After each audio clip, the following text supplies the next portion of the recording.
Well, thank you very much, everyone. I feel like I'm the slight interloper here. My background is very much not in the tech world, but I do work with a number of tech companies. The company that I run is about responsible business practices, business ethics, and sustainability. So the question that I've been juggling with some of the guys that have set up this evening is to think about, when we think about artificial intelligence, what are some of those practical and tangible impacts going to be on the world, and how that might affect how policy and people think about technology. So I want to start by just asking everyone who's here a quick question. Are you Jack Ma or are you Elon Musk? So you'll understand what I mean. If you are Jack Ma, you basically have a positive view of where AI is taking us, and I'm using AI in a very crude general sense. And if you're Elon Musk, you think you can mess things up. So, quick show of hands. Who's with Jack Ma? Who thinks this is going to be broadly positive? Yeah, we've got some. Who's with Elon Musk? Well, isn't that interesting? So, we've got more Elon Musks in the room. No accusations of dodgy tweets coming out. So, second question. Anybody want to try and guess what the value to the world economy of AI is predicted to be by 2030? Anyone want to start me with an offer? 5 trillion. Any advance on 5 trillion? 6. This is excellent. I feel like I could get really rich doing this. I don't know what I'm selling, but I've got 6 trillion already. Brilliant. Well, actually, our friends at PwC reckon it's about $15 trillion. So these are massive, massive numbers. So that sounds incredibly positive. I run my own small business, so I'm in favor of people making money. So what does that mean for jobs? Because one of my observations is that if you're Jack Ma or you're Elon Musk, whatever side of that debate you're on, you're still into something quite theoretical. You're still into a sense of possibilities, negative possibilities, positive possibilities. And what I want to do is I want to try and break it down to something much more tangible, something we can all really understand. So if we think about this from a job perspective, this is what the OECD and the guys at The Economist think. They think there are a lot of jobs that could be made redundant. This won't be a particularly new thing. If you're at McKinsey, you're thinking the same thing. If you're Bloomberg, you're thinking the same thing. So there is an incredible weight of evidence here from some extremely smart people saying AI is with us, but we really are only feeling the ripples. As if the tide is coming in, our toes are just feeling it. How high is this tide going to get? So let's think about this practically for the UK labour market, bring it right down into that local context, and these are all ONS data. So the Office for National Statistics, I know some people don't like the Office for National Statistics, particularly people in Downing Street, but this is what they're saying about the number of jobs that are likely to be lost. And this is, so big numbers. Now you add it all up, you keep going down the list of all the ONS data, and we get to about 3 million. Okay? So what does 3 million people unemployed by the UK in the UK mean? So let's not just think, well, there's going to be 3 million unemployed by 2030, but if that happens, and all the information that these guys are saying means it's plausible. So let's go with this as being plausible. Well, of course, we've seen some inklings of this. We've got some rumors that this is going to be quite challenging. But the question I always ask, I'm a historian and philosopher by background, is have we ever seen this before? Because, yeah, exactly. And I want to point to 2 moments. So these folks look like they're awfully cheery. Of course, they're actually smashing up this press. So these are the Luddites, late 18th century, early 19th century, whatever industrial revolution we're on now, these were the original smashers of the first industrial revolution. So these guys said, this machine is taking my job, I'm going to take a hammer to it. Okay? So think about that. 200 years ago, there was hammers going on. 100 years ago, we had 3 million people unemployed in this country. We had the Jarrow March. We had the general strike of 1926. But what we didn't have, of course, fundamentally, was a welfare state, anything like the welfare state we've got at the moment, no minimum wage. So let's just hold on to those facts. We're operating in a very different economic model now, and so the implications are transformed. In the 1920s, the pain of unemployment was felt by those who were unemployed. 3 million unemployed today means much more diversified and much more spread of pain. So Just to emphasize the points, we've been here before, we've had 3 million unemployed. If we think about the 1980s, another one of those sort of moments, pit closures were going on before the 80s, of course, but Newport in Wales lost 20,000 jobs. We've got anyone from Newport here this evening? We've got 1 in 7 was still unemployed after 20 years of pit mining communities. My hometown is Glasgow. You'll be able to tell by the very thick Glaswegian accent. Decimated by the loss of shipbuilding, printing industry. Glasgow has recovered, but in a very different way, and those parts of the city that were traditionally shipbuilding, for example, on Clydeside, still not recovered. So then there becomes a question about this stuff. So forgive me if anyone's a professional economist in the room, but essentially, most people will be familiar with the idea that the demand for something goes up as the price comes down and so forth. The same with supply. More people will want to work as wages go up. Now, this holds with all this kind of economic theory. But let's imagine for a moment, what causes the supply of labour not to move along a line, but to jump? Well, mass migration is a classic example of a shock to labour supply. But another could be mass unemployment. So if you get mass unemployment, what happens is the line shifts. But if you've got a minimum wage, then what happens? Because a minimum wage says you can't drop below a certain price, even if people will be prepared to work for that level. So now imagine we've got this scenario. We've got 3 million people unemployed, desperate for work. Do you get rid of the minimum wage? Big question. Big policy questions get faced. So if you do, then of course you've got much lower labour costs. Now suddenly a really interesting question comes into view. What's cheaper? Somebody who's paid very little, or a very expensive piece of computing kit, technology, robotics, machines. Suddenly you start to get into this interesting territory that at a certain point, there's going to become a cost point at which actually people might get cheaper again. That's before we've even thought about regulation. Now let's just run some numbers past this if you're the government. So at the moment we spend about 2 billion on unemployment, about 17 billion on housing benefits. Oh, hello. Oh. Back. So now let's imagine that you're going to lose revenue because you're going to have people without jobs. Now, if you want to know how I've done this, don't take this as gospel, please. This is some back of the envelope stuff. But basically, I've said the folks who are most likely to lose their jobs first, and we're going to come on to this in a moment, are not the highest paid. And therefore, you're not losing the equivalent of an average of 3 million earners, but you're still losing a huge amount in the biggest buckets of revenue the government gets, namely income tax and national insurance. You're going to have to pay more unemployment, more housing benefit. So that's the big figure at the end of it, 60 billion.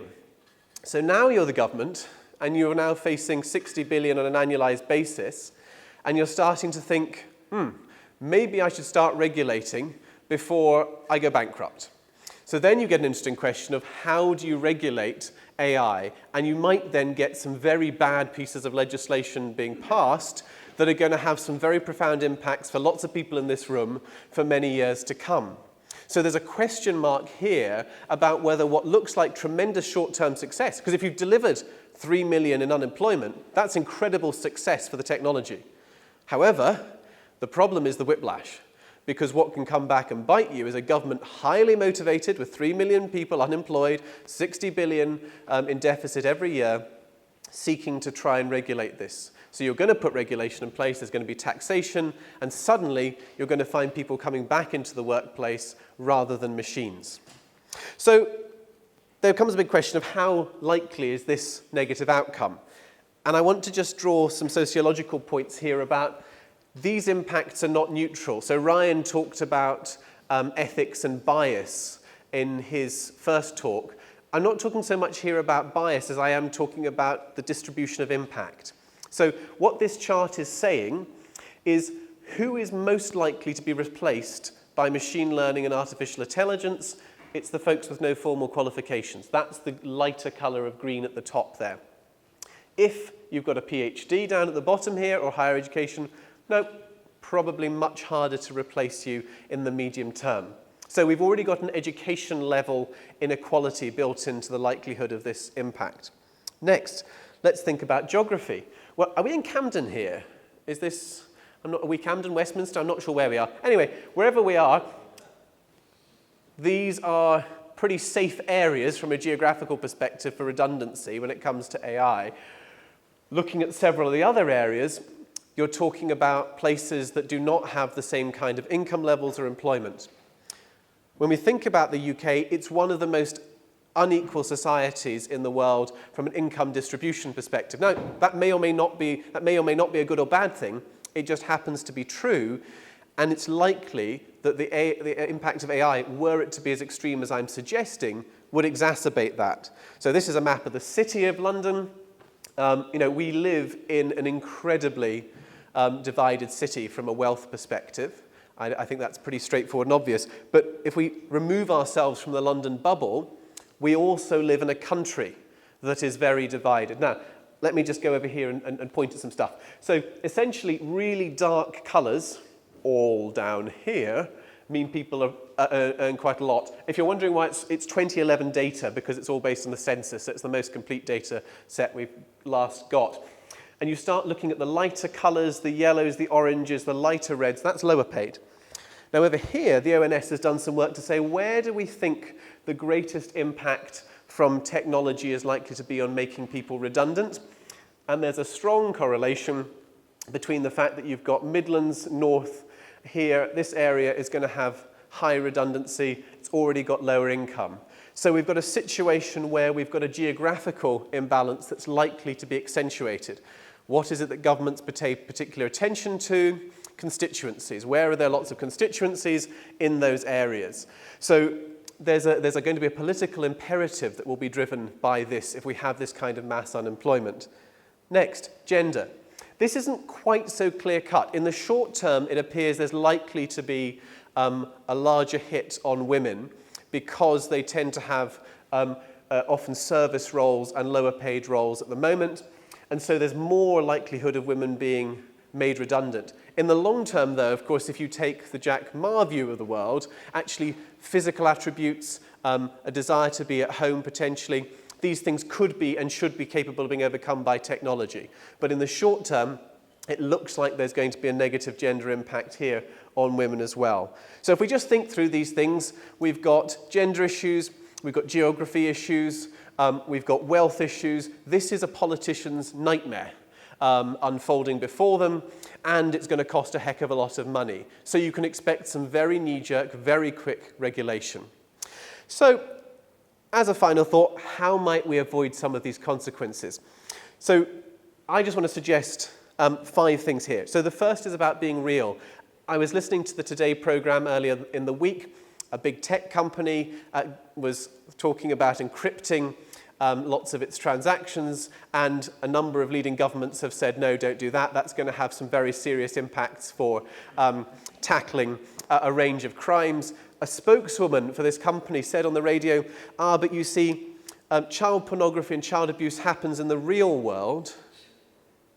And so there's a sense in which the real world and the technology worlds are separate. But the reality, of course, is not only is it a crime to share pornographic images over platforms, so the crime is actually there, but it is also the case that looking at images of child pornography is in itself part of the problem. The ability to share it is part of the problem. The technology is very much part of the real world. And if we see this separation between real world and technology, then that is ultimately going to result in, I think, the tech world doing itself a great disservice and not understanding when the politicians come back with massive pushback. So that's the first thought. The second is about being humble, because frankly, a functioning society is going to trump very smart technology every time. In the short term, it might be capable of winning in some areas, but if society isn't functioning, we will find a way of correcting that mechanism. Be conversational. So Ryan and I were chatting about this before. I mean, frankly, I have no idea what gits, canaries, and pickles are. So, there's a conversation to be had here where, I thought I knew what those things were, I now don't. So, you have to learn and you have to try and cross some of these boundaries, but it's really important that those conversations do happen, and they don't happen in a way that one party sneers at another. I don't know if you see some of the Senate hearings where people say, oh gosh, look how stupid this old man is, this senator, for asking this question. But actually, if he's sincerely seeking to understand the impact of a business, then actually is it worthy of sneering at them, or is it worth helping that person understand, because that person has power to regulate technology companies? Being grounded in history, we've touched on some of this, so we know that so much of what's happening, and so many of you in this room are involved with, is new and groundbreaking. But frankly, we also know that there's a huge amount of historical precedent for this, whether it's high unemployment, whether it's the reaction to that, as with the Luddites, or whether it's new technology coming on stream. We've had new technology before, just not this new technology. So actually, there's real wisdom in learning from the past. And the last point is about being long-term and short-term thinkers. Of course, everyone in this room wants to be creative, wants to be developing the next thing, and there's a competitive incentive to get to market first.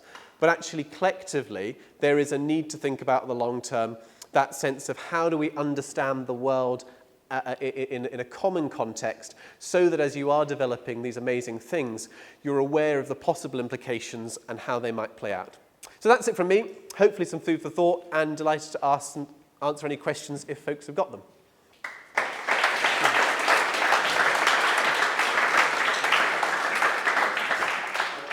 have time for one question. Anyone? Yes, one question.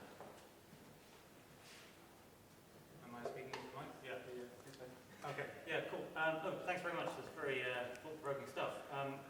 I guess I'd like to put it to you that maybe this debate could be better informed about the way that we look at service sector jobs in particular. There was an example quite a while back now about when the TfL decided to remove the ticket office staff and workers went on strike, and basically their answer was, yeah, maybe we're not needed to dish out tickets, but we are needed if you've got people that are going to get lost, or if people are going to collapse on the platform, or people need assistance. And essentially, a lot of these jobs are really about human interaction rather than the possibility of automating a process. And maybe there's a cultural shift that's going on rather than a technological shift. Yeah, I think that's right. So the question about, but I think there's a point of honesty here. I was chatting to someone who works for one of the big platforms that allows you to order a taxi, and they were saying, oh well, it's all tremendous because don't worry, there won't be any job losses because we'll have curators in our automated vehicles. And I just thought, no, you won't. You're not going to do that. That's a dishonest proposition. Let's be honest about what's going to happen here. People are going to lose their jobs, but let's factor that in now, because if you sell a dream of something and then ultimately you say, no, well, I'm sorry, that was too expensive, we're not going to do that, that's when we run into the real difficulties, as opposed to having an honest conversation about, is that person in a TfL station delivering other services so that people who are visually impaired, or a variety of other things we want as a society to deliver. If they are literally selling tickets and that's all they ever do and that's all they're mandated to do, then actually machines probably can do that. I'm not sure if we've got more time. I think Mark's going to tell me not. So there we are. But grab me afterwards if you want to ask any questions.